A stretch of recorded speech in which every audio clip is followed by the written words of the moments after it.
Election commission نے حالیہ ضمنی انتخابات خاص طور پر NA18 ہری پور کے ضمنی انتخاب کو متنازع قرار دینے کے لیے عائد کیے گئے الزامات کو مسترد کر دیا۔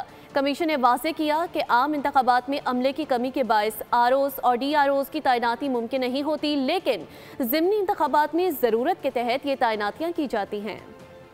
الیکشن کمیشن کے مطابق بعض مخصوص عناصر حسب معمول حالیہ ضمنی انتخابات خصوصاً ہری پور NA18 کو متنازع بنانے کے لیے بے بنیاد الزامات لگا رہے ہیں۔ NA18 میں DRO اور RO کی تعیناتی کو سازش قرار دینے کی کوشش کی جا رہی ہے۔ یہ دعوے حقائق کے سراسر منافی ہیں۔ کمیشن نے واضح کیا کہ عام انتخابات میں عملے کی کمی کے باعث ROs اور DROs کی تعیناتی ممکن نہیں ہوتی، لیکن ضمنی انتخابات میں ضرورت کے تحت ایسا کیا جاتا ہے۔ حالیہ ضمنی انتخاب میں بھی اس علاقے میں تعینات الیکشن کمیشن کے افسران کو DRO اور RO مقرر کیا گیا۔ 2017 کے تحت یہ کمیشن کا قانونی اختیار ہے۔ کمیشن کا کہنا ہے کہ ڈسٹرکٹ ریٹرننگ آفیسرز اور ریٹرننگ آفیسرز کی تعیناتیاں پول ڈے سے پہلے کر دی جاتی ہیں۔ انتخابات کے دن کسی نے اعتراض نہیں اٹھایا، لیکن نتائج آنے کے بعد الزامات لگائے جا رہے ہیں۔ کمیشن نے کہا کہ فارم 45 کے پہلے سے تیار ہونے اور سیکیورٹی عملے کے حوالے سے الزامات بھی غلط ہیں۔ تمام پریزائڈنگ آفیسرز اور معاون عملہ صوبائی انتظامیہ سے لیا گیا۔ پولنگ بیگز اور نتائج بھی متعلقہ DRO کے دفتر میں جمع کروائے گئے۔ الیکشن کمیشن نے کہا کہ ہر انتخابات کے بعد ایسے الزامات کا مقصد صرف انتخابی عمل کو مشکوک بنانا ہوتا ہے۔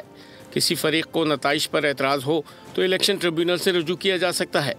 کمیشن نے یقین دلایا کہ آئندہ بھی انتخابات آئین اور قانون کے مطابق منعقد کیے جائیں گے۔